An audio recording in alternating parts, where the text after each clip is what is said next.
Hello and welcome to Northeast Life. Today we bring you a very special show in which we celebrate the victory and entry of Naga women into urban local bodies. On this special show, you will hear from some Naga women who scripted history in the recently held ULB elections. My guest today will give us insights into what inspired them to embark on this noble mission to serve the people. They will take us through the challenges the society faces and the issues they will be dealing with during their tenure as people's representatives. Now, let me reiterate that this is a very special show given the fact that the ULB elections were held for the first time in 20 years in the state, and that too with 33% reservation for women. I welcome my guest, Mrs. Nzano Kikon and Ms. Kelosenio Khuvung. Thank you very much indeed to both of you for joining me on this very special show today. Now, first of all, Northeast Life would like to congratulate both of you on your victory in the ULB polls. So now, please tell us or tell our viewers a little bit about yourselves and what inspired you to tread on this path that is less chosen. I'll start with Mrs. Kikon, please. Okay, my name is Mrs. Nzano Kikon. I have from the reservation Ward 15, I've contested and I have come out as unopposed. And I have always in my mind to help people in general, and also I just want to work through. So with this view in my mind, I contested this ULB election after a gap of 20 years, and I hope I will be able to help the people with this,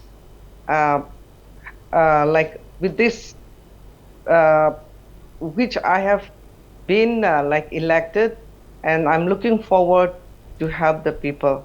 Thank you. Yes, that's it. Now, I would also like to go to Ms. Kelosenio. Please tell our viewers a little bit about yourself, what you are doing now currently, and most importantly, what inspired you to walk on this path that is very less chosen by Naga women until now. Hello, everyone. First of all, thank you so much, Northeast Life, for taking this time to have a discussion with us. My name is Kelosenio Khuvung, and I'm also an elected unopposed candidate. I'm a councillor now from Ward number 1, Kohima Municipal. And I'm also, I did my graduation from St. Joseph. I did my B.Ed from Ura College. And also, I'm also running a Cambridge Montessori. And I run a small business under my ward. Actually, my journey to this ULB election began with the concern for my community. Honestly, over the years, I've been involved in quite a few social activities, and I see a lot of areas where certain things can be done to bring about improvement in our locality. However, there's a constraint of resources and also loophole, of course. So looking at the scenario, I often think about taking up leadership if chances are given, or chances arises. So yeah, this led me to participate in this ULB election also.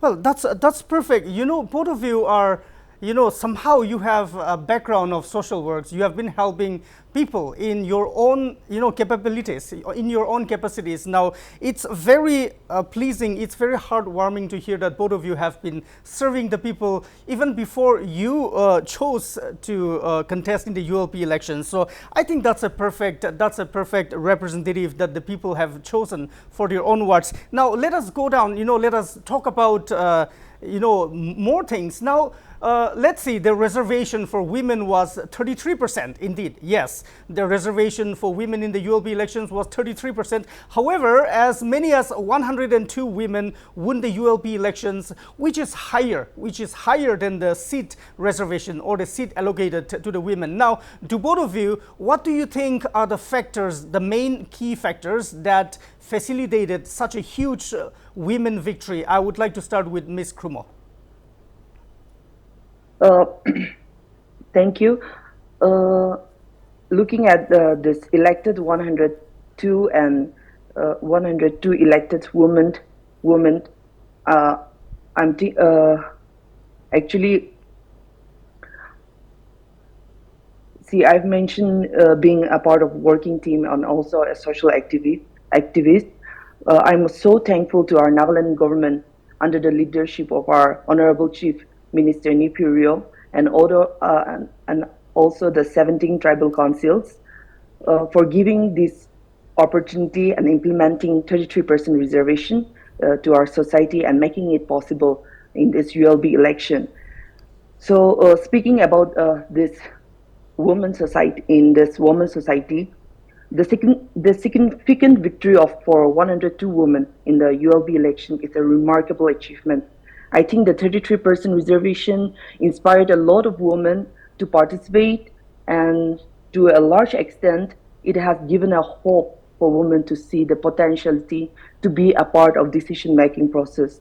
So I think this reservation served as a catalyst and demonstrated women that their voices and perspective and valuable, which encourage them to contest in this election, and also encouraging us as a woman to contest in election, which is under reserved seats or unreserved seat or in general seats. Other factor will be the major success of women in various fields such as academic competitions, exams, community engagement, etc. And of course, the success of women leaders in the recent election. I think these are some major factors that led to this empowerment victory for women. That's right. That's right. Very well said. Now, to Mrs. Kikon, now 102 women won the ULP elections, and let me say this: some of them they even contested with their male, fellow candidates, and they won the elections. Some with very respectable high margins. Now, Mrs. Kikon, what do you think are the factors that resulted in such a huge women victory? What are your observations, Mrs. Kikon? Well, after a gap of 20 years, we are thankful to the government also for the reservation that has been given to the women. And in addition to the reservation, we got a good chance to participate in the local bodies through the reservation. And we are also means that we want to prove, have the people also, maybe they have confidence in us. So like there are some women who have participated in the general ward, and also they have come out like they have won. And like since this is the first time women are going to take part in the like local body for a better a better this development for our town, and we are like we have confidence in the woman. So as a homemaker, the mother, the woman, we have full like confidence in the woman to make our development a better in a better way. And we have, with the reservation, we got more like we have a better chance of like getting it into the for participating in the development of the like town. So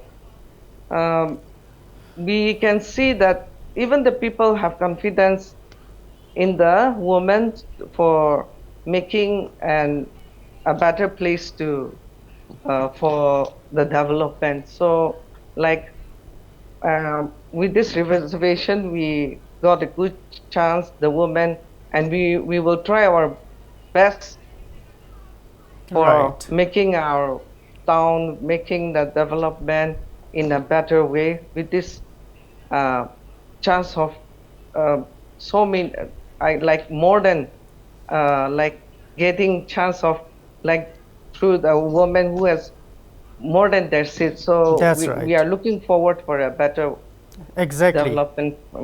Exactly. Yes, that's right. Now, the reason why we participate, or many of you participated in this election, is not just for the sake of winning, not just for the sake of scripting a history, but now we understand that many of you participated in the elections because of your concern, because of your love for your wards, because of, you know, all of the development plans that you have for your ward. So that is indeed very, very heartwarming, and it's very nice to know that the women of Nagaland have, you know, taken the responsibility upon themselves to fill the gaps of development. So yes, we have a very short break now. We shall go on a very short break, but please don't go anywhere, because we'll be back in a very short time.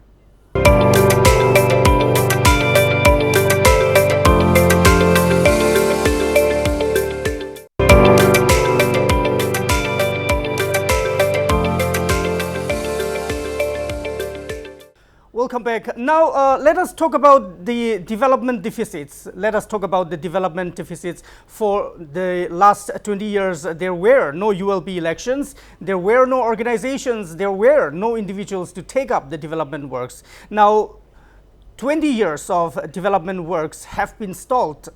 Now, what are the impacts that it had in your own areas? What are the main aspects that you, or that need special attention, Mrs. Kikon? What are the main areas that need special attention, and what are the effects, or what are the impacts that 20 years of, you know, development deficits had in your own ward? Well, there are so many things to develop as of now after 20 years, especially the sanitation, the drainage.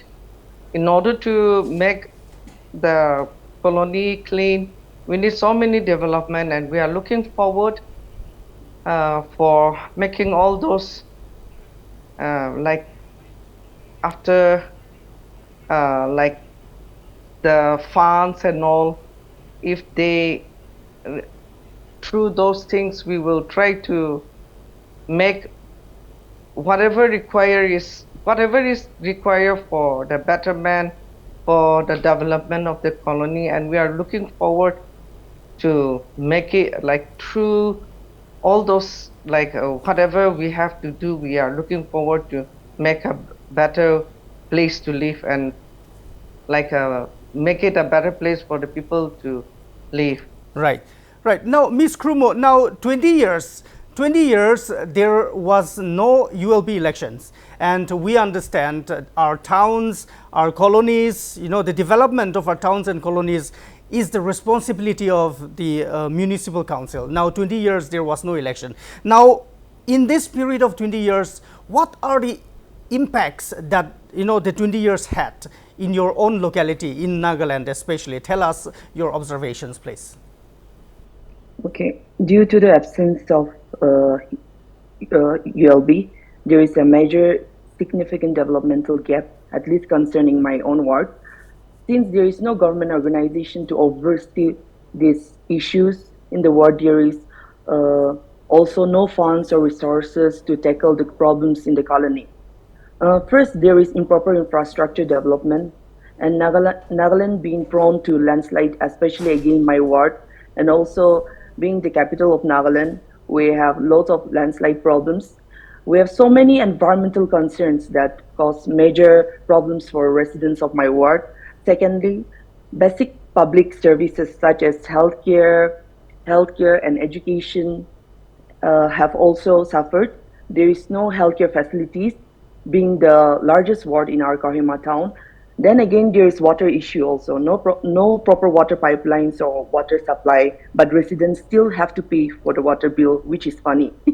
And likewise, there are so many other issues that has been unaddressed due to the absence of ULB.